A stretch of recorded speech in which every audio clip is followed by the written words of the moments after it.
The divine feminine in Hinduism, worship of the goddess. In our quest for spiritual understanding, the divine feminine in Hinduism stands as a testament to the depth and complexity of human spirituality. The goddess, or Devi, manifests in countless forms and names across the subcontinent, each with her own stories, attributes, and devotees. Her worship is an integral part of the Hindu fabric, a vibrant thread that weaves through the tapestry of Eastern spiritual traditions. Let us begin by considering the Shakti principle, the concept that the goddess represents the fundamental creative energy of the universe. Shakti is the life force that animates all beings, the dynamism that drives the cosmos, and the power that lies within each of us.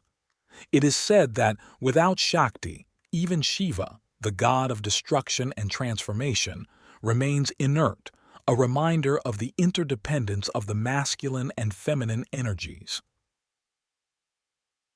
You may encounter the goddess in forms such as Durga, Kali, Saraswati, or Lakshmi, each aspect embodying distinct powers and qualities. Durga, the invincible mother, rides a lion and carries weapons in her many arms, symbolizing her protective strength. Kali, often misunderstood, represents time's inexorable force and the transformative power of destruction. Saraswati, serene upon her swan, is the fountainhead of wisdom, arts, and learning.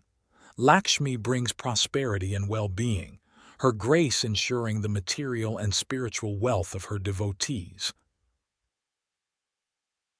In the stories of Hindu mythology, these goddesses play roles that highlight their importance in maintaining balance in the universe. They are not mere consorts to the gods, but are divine in their own right, each a powerful entity. The tales of their deeds are not just metaphors, but are imbued with symbolic meaning that speaks to the human condition. The goddess slays demons, not just as a literal act, but as an allegory for the triumph over the ego and ignorance that plague human consciousness. Consider the worship practices dedicated to the goddess, which vary from simple daily offerings in the household shrine to elaborate puja ceremonies in grand temples. These acts of devotion are not just rituals. They are a means of aligning oneself with the divine attributes of the goddess. Through puja, song, dance, and meditation, worshippers seek to awaken the Shakti within, to realize their own divine potential. In the context of Hinduism, the goddess is also deeply connected to the land and the nation. Bharat Mata, or Mother India, is an incarnation of the goddess that evokes a sense of national identity and unity. She is not just a symbol of the nation's geography, but represents the very soul of the people and their cultural heritage. Her image reminds us that the divine feminine transcends the personal, reaching into the collective consciousness of societies. In your own experience, have you felt a connection to the divine feminine? Perhaps there is a sense of nurturing, strength, or wisdom that you have encountered in your life that resonates with the qualities of the goddess. It is in these personal connections that the universal becomes intimate, where the vast expanse of spirituality finds a home within the human heart. The goddess also challenges us to rethink our societal norms regarding gender and power. She is both gentle and fierce, nurturing and independent, embodying qualities that break free from traditional gender roles. Her worship invites us to embrace a more holistic understanding of strength and compassion, to see beyond the limitations of societal expectations, and to value the feminine in all its forms. As we reflect on the divine feminine, we must also consider the balance it brings to our lives. How do we honor both the masculine and feminine aspects within ourselves and in the world around us? In what ways can we ensure that our actions, Our societies and our spiritual practices reflect this balance. The reverence for the goddess in Hinduism is not merely about the worship of a deity, but is a recognition of the divine in all aspects of life. It teaches us to see the sacred in the everyday, to find spirituality in the mundane, and to understand that the divine is not separate from the world but is intimately woven into the fabric of our existence. Now, let us move to another aspect of the divine feminine, where we will explore the philosophical underpinnings of the goddess tradition and how it shapes the spiritual landscape of those who seek her blessings. Embracing the infinite, the divine feminine in Hinduism, and the journey to spiritual awakening. In the philosophical realm, the goddess is not only seen as an external entity, but also as a profound inner reality. Hindu scriptures like the Devi Mahatmyam exalt the goddess as the ultimate reality, the Brahman, which is the unchanging and infinite consciousness that pervades everything. In this view, the personal forms of the goddess are expressions of this cosmic principle, accessible to us through myth, iconography, and ritual. The concept of Maya, often associated with the goddess, is another profound philosophical aspect to consider. Maya is the divine illusion, the play of form and phenomena that creates the world of our experiences. The goddess, in her Maya aspect, weaves the fabric of reality, and yet she also holds the key to transcending this illusion. She embodies the paradox of being both the world's creator and the means of liberation from it. It is within this paradox that we find the potential for spiritual awakening. The goddess as mother is a deeply rooted archetype in Hindu spirituality. She is seen as the benevolent force that nurtures all creation, a concept that extends beyond the individual to encompass the entire universe. This motherly aspect of the goddess is not one of passivity, but of active engagement with the world. She is the force that sustains life, the energy that drives growth, and the compassion that heals. In her embrace, we find refuge and the promise of renewal. In the worship of the goddess as mother, we find a reflection of our own human experience. The relationship between mother and child is one of the most profound connections, and it serves as a metaphor for the devotee's relationship with the divine. The unconditional love of the mother is a glimpse into the boundless love of the goddess for her creation. It is this love that underpins the philosophy of bhakti, or devotional worship, where the devotee surrenders to the divine will and seeks union with the goddess. The practice of yoga is another pathway to experiencing the divine feminine. Kundalini yoga, in particular, seeks to awaken the serpent power believed to reside at the base of the spine.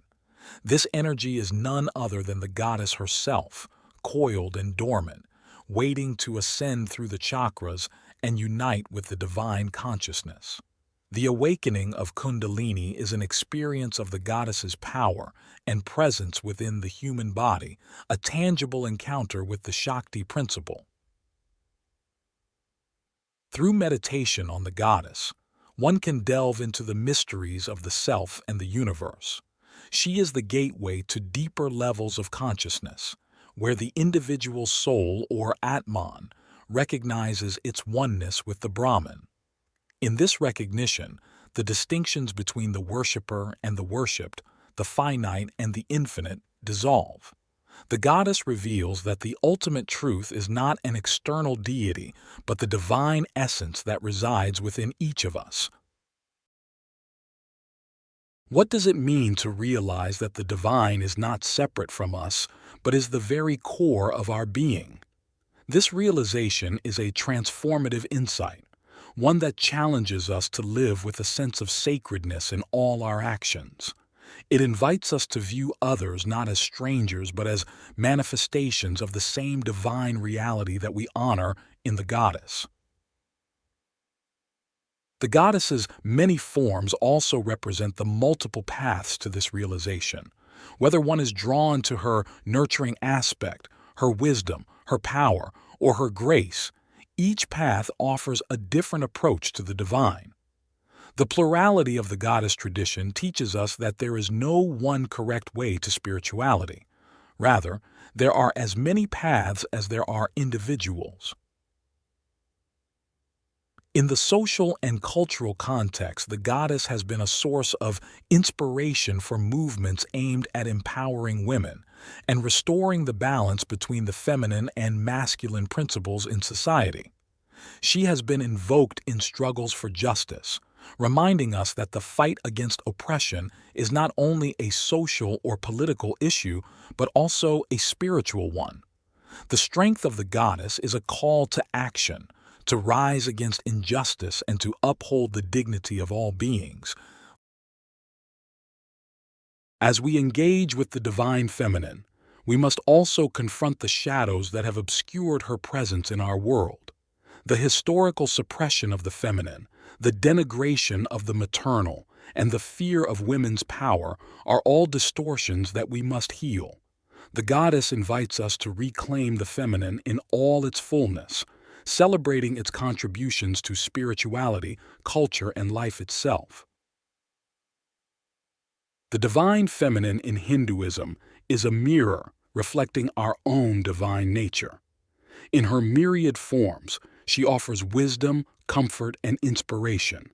She is a reminder that the sacred is not confined to temples or scriptures, but is an ever-present reality, waiting to be recognized and embraced. As we continue to explore the divine feminine, let us turn our attention to the rituals and festivals that honor her, and how these celebrations deepen our connection to the goddess and to each other. The Dance of Divinity, celebrating the goddess through rituals and time-honored festivals. Rituals and festivals dedicated to the goddess are vibrant expressions of devotion that bring communities together, creating a shared spiritual experience. One of the most powerful examples is Navaratri, a 9-night festival celebrating the goddess in her many forms. Each night is dedicated to a different aspect of the goddess, and the festival culminates in Dussehra, a celebration of the victory of good over evil. These festivals are not just communal events. They are a space for personal transformation. The stories and rituals of Navaratri invite participants to embark on their own spiritual journey, to confront their inner demons, and to cultivate the qualities embodied by the goddess. The festival's cyclical nature reminds us that spiritual growth is an ongoing process, one that requires perseverance and renewal. In the ritual worship, or puja, of the goddess, we engage in acts that are deeply symbolic and transformative. The offerings of flowers, fruits, and incense are not merely tokens of reverence but represent the offering of our own selves to the divine. The lighting of the lamp dispels darkness, a metaphor for the illumination of knowledge dispelling the ignorance within us. The recitation of mantras during puja is an act of aligning our vibration with the cosmic frequency of the goddess. Through these rituals, we create a sacred space within and around us. This space becomes a conduit for divine energy, allowing us to experience a connection with the goddess that transcends the limitations of our mundane existence. It is in these moments of ritualistic worship that many find a profound peace and sense of purpose, as if touching the very heart of the divine. The festivals dedicated to the goddess also serve to reinforce the cyclical nature of time, as understood in Hindu philosophy.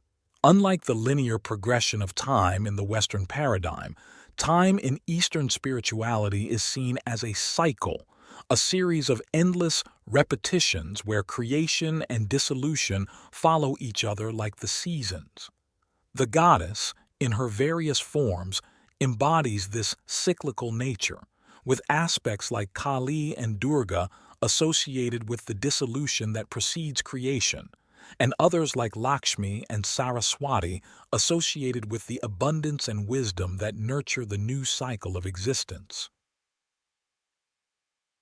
The cyclical festivals remind us of the impermanence of life and the continual opportunity for renewal. They encourage us to let go of the old, which no longer serves us, and to embrace the potential for new growth and understanding. It is a lesson that applies not just to the individual but to societies and civilizations. At the heart of these rituals and festivals is the concept of darshan, the auspicious sight of the divine, which, in the context of the goddess, is the moment of direct connection between the devotee and the divine form. Darshan is a reciprocal act. It is not only about seeing the goddess but also about being seen by her. It is a profound exchange, a moment of recognition where the divine acknowledges the inherent divinity within the devotee. How do we carry the essence of these rituals into our daily lives? It is by living with an awareness of the sacred in all we do, by seeing the divine in the people we meet, the work we do, and the world around us. It is by recognizing that every act can be an offering to the divine, every word a mantra, and every thought a prayer. The goddess also teaches us about the power of transformation.